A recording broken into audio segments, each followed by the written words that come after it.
So in this episode of Metal Oda'da, I have Nick with me from the thrash metal band, Greek metal band, Suicidal Angels. So, Hello, hello, welcome, Nick. How are you? I'm good, and you? And thank you so much. So, we will talk about your upcoming Istanbul concert to be held on May 17th, and about the band's new album to be released on March 1st. It is entitled The Profane Prayer'ı. hmm It is from Nuclear Blast. And I take this opportunity to thank Nuclear Blast Records and Black Label Events for the realization of this interview. So it's not your first time in Turkey. You have been here No. before. And after your latest album and the pandemic, you have the eighth album, which will come out. And you have two singles from the album, which have appeared. And When the Lions Die is the first, and Purified by Fire is the second one. hmm So, what can we expect in the concert in terms of lineup and set list? Okay.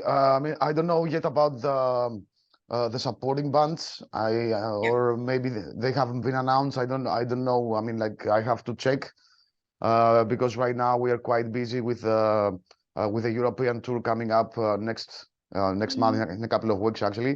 Mhm. But we will try for Istanbul uh, to play as many songs as possible for from the new album. Mm-hmm. And also try to include on the set list as many songs as possible from the previous albums. Previous albums as well. Yeah. Great, great, wonderful.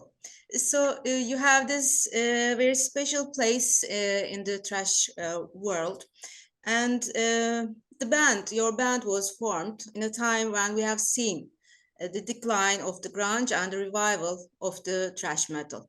So, what was your drive and inspiration to form a thrash metal band in the first place when you were a teenager?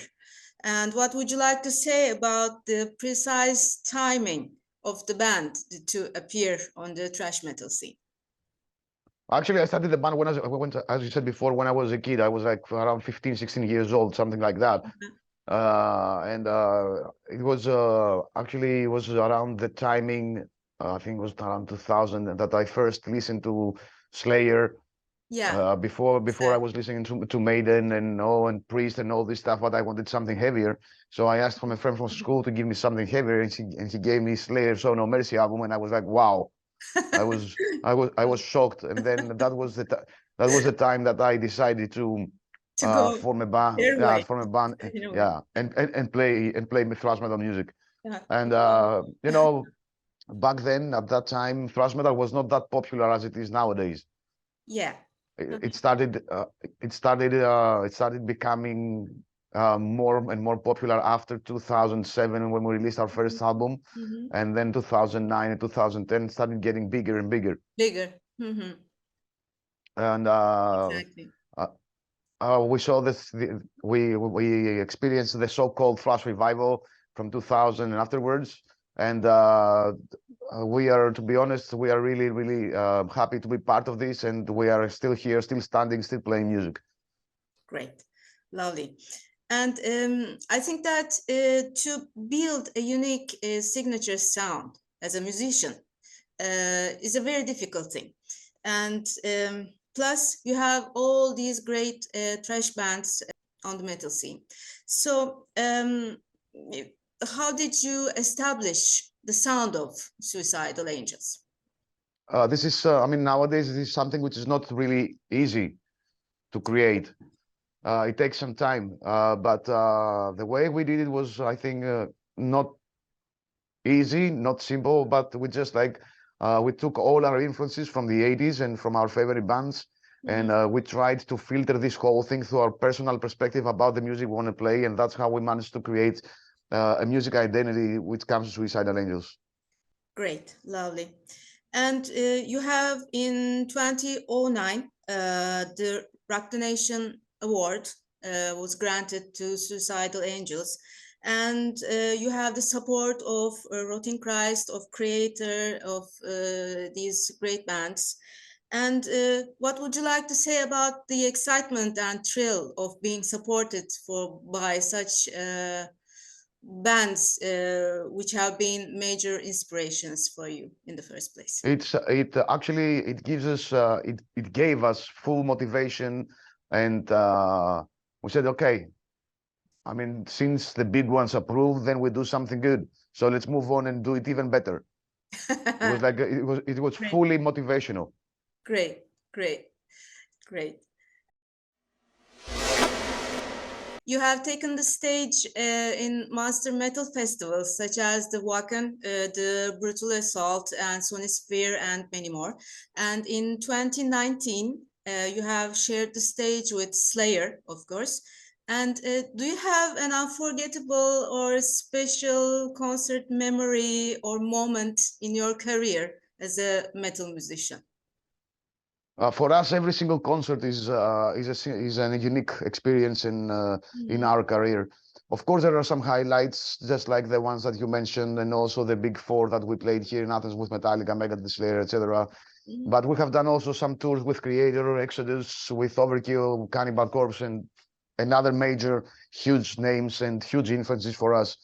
I wouldn't say that there is something that's going to be like super unique or exciting, because as I told you, we look at every concert as a unique experience for us. Of course, you might recall something funny, for example, on the stage.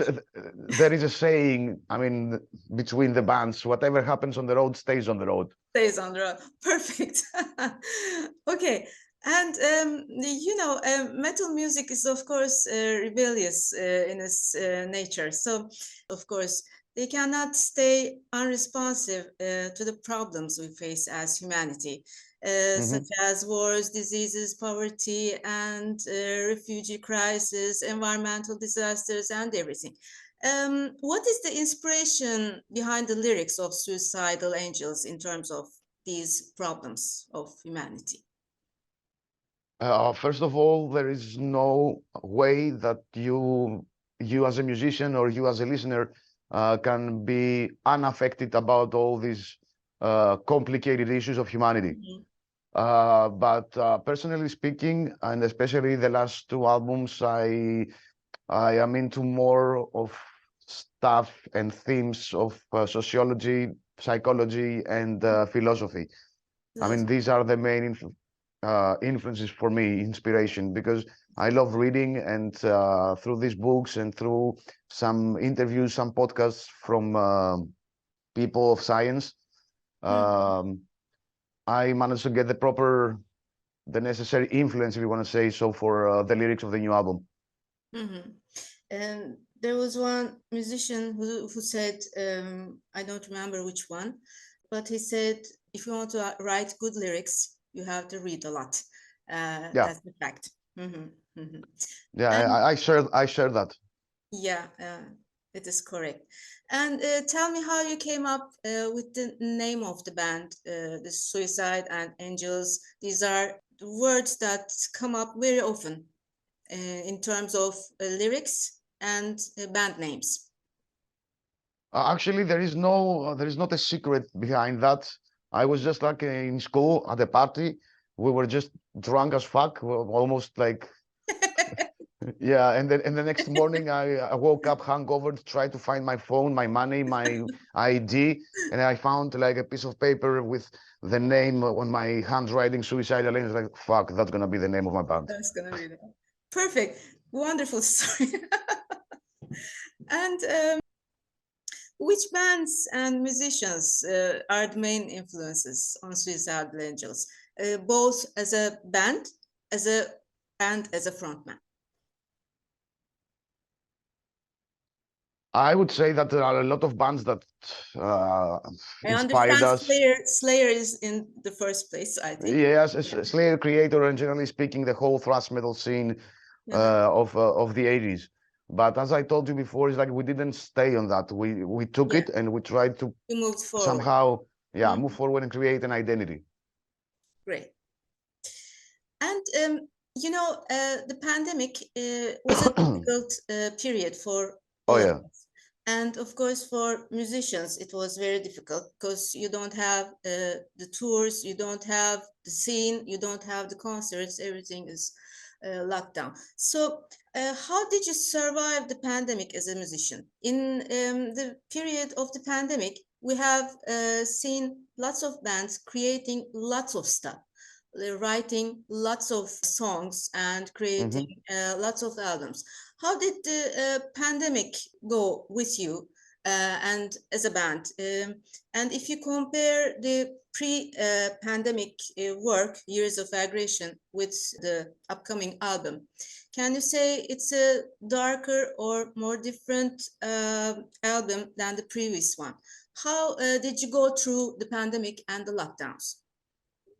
Actually, it wasn't easy at all. I mean, it was really, really difficult. I mean, there were like even days that I didn't want to see the guitar. I didn't want to touch the guitar. Yeah. It was like, yeah, because from 100 we went down to 0. You know what I'm saying? It's like from a fully normal life we went down to a non-normal life. Exactly. There was nothing to do, and this whole thing couldn't let you unaffected psychologically about the whole thing. So I didn't write the new music during the pandemic.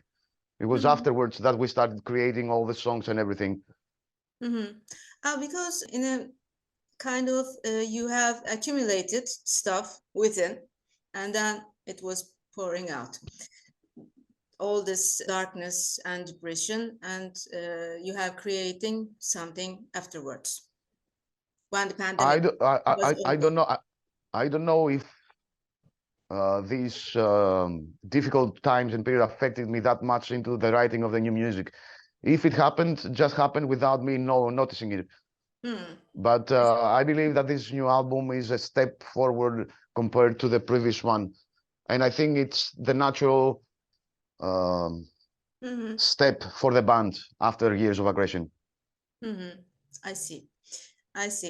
And you know, today in the metal music, in extreme metal, there are many different subgenres, and metal music is kind of shedding its skin, and so many bands are bending genres and creating eclectic and very contemporary sounds. And where do you think thrash stands in the spectrum of metal, and how old you think is the listener nowadays? Are they young or more mature audience? What do you think? Actually, our audience is the whole variety. Right. From young ones till older ones, even older than us, and people that they lived in the 80s, and a lot of them told us that we bring them back these memories from the 80s and the 90s, which is for us is really really good to see that we don't have like only one targeted age that people listen to us. You cannot have one specific age group in metal music, because metal music now is spending over 50 years maybe, and so it's normal to have an audience which is young and another audience which is more mature. So how popular do you think metal music in your country? Oh, it is. We have a lot of we don't have that many festivals and stuff, but we have a lot of bands playing around in all kinds of metal music. Yeah. And I'm quite sure and positive that if somebody is interested in the Greek metal scene, he's gonna find a nice band. Either it's playing heavy or thrash or black or whatever style of metal music. Yeah, because in Greece you have so many outstanding rock and metal bands, and each in a different subgenre, such as Septic Flesh and Rotting Christ and Villagers on Thorns Alley and many more. So they are very much loved here in Turkey. I mean, every time we've came to Turkey, either Istanbul or Izmir, because these are the two places that we have played so far, we received a huge love from the people and great hospitality from the organizers. I mean, we really look forward to come back again. Wonderful. And how and why did you decide to be a metal musician? How did the rock metal bug, in a way, bite you? Well, I told you that before. I started listening to all these really nice stuff from Maiden, Priest, and the first Metallica, and then I got into the thrash metal scene. I was like, oh fuck, that's the music I want to play. It was that simple. Heavier, harder, and Yeah, exactly. you have end up, yeah. And as a kid, you were playing an instrument. I started playing music since I was 6 years old, and then around 13, I just discovered heavy metal music, and I bought a guitar without knowing how to play the guitar. But I was into music since I was 6 years old. Playing the piano, maybe, or the violin? The piano was part of it because of the theoretic part of music. I see. More traditional Greek instruments. Yes, I see. So you have an upcoming UK tour in April, and it also includes Birmingham. Birmingham is one of my favorite cities in the world because it's the birthplace of heavy metal. So are you excited about being in the homeland, let me say, of Judas Priest and Black Sabbath? We are totally excited to go to UK this time, because this time we have the chance to do more shows in all over the island.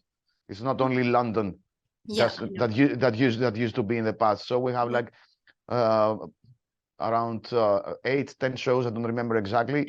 I've seen your and we're totally excited to manage to have the chance to do a bit more extensive tour in the UK. Great. Tell me about the Judas Priest influence on the album, Years of Aggression. Oh, you can't. I mean, like, I'm a Priest fan. I like listening to Priest. So I think I was a bit affected by the latest Firepower album that they had released. So it came to me naturally, you know. It wasn't intentional. It just happened. Great. And what do you think about their new album, which will be released this year? I haven't listened to it yet. We have seen some of the singles appearing. I think it's great. I haven't focused yet on that. I mean, I'm just waiting for the whole album to come out, and I can just listen to it when I go for a run. Of course, they are one of the pioneers in metal music. And do you like Istanbul? And often do you come to Turkey, either as a musician or as a tourist? Unfortunately, I haven't been as a tourist ever. Oh. And but I would like to do that once. I mean, like, especially Istanbul and Izmir, they have a really big history behind them. So I would like to visit at some point as a tourist and maybe do a small tour on the coasts and everything. Wonderful. And you know, in Greece and in Turkey, we have so many meals in common in terms of food. Turkish and Greek cuisine. And what is your favorite Turkish meal? I don't know if it's Turkish or it's like, I don't even know. You don't know whether it's Turkish or it's Greek. Okay. I don't even know the exact. Dolmakis. Yeah, that's. I love them.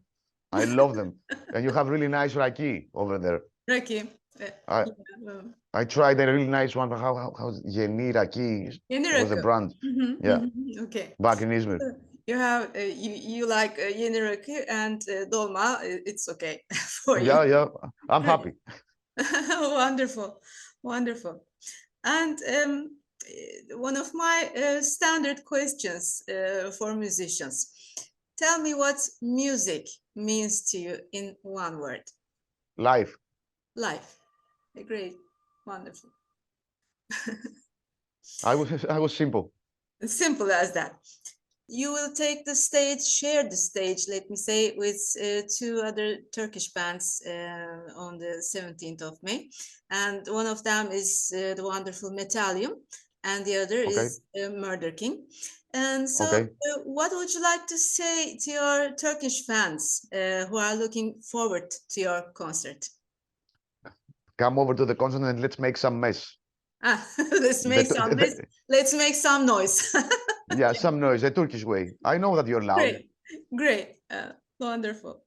Okay, thank you so much for your time and for being my guest here in Metal Oda, and I look forward to your concert in Istanbul on May 17th. Thank you. See you all there. Thank you very much for your time. Bye-bye. Bye-bye. Bye-bye.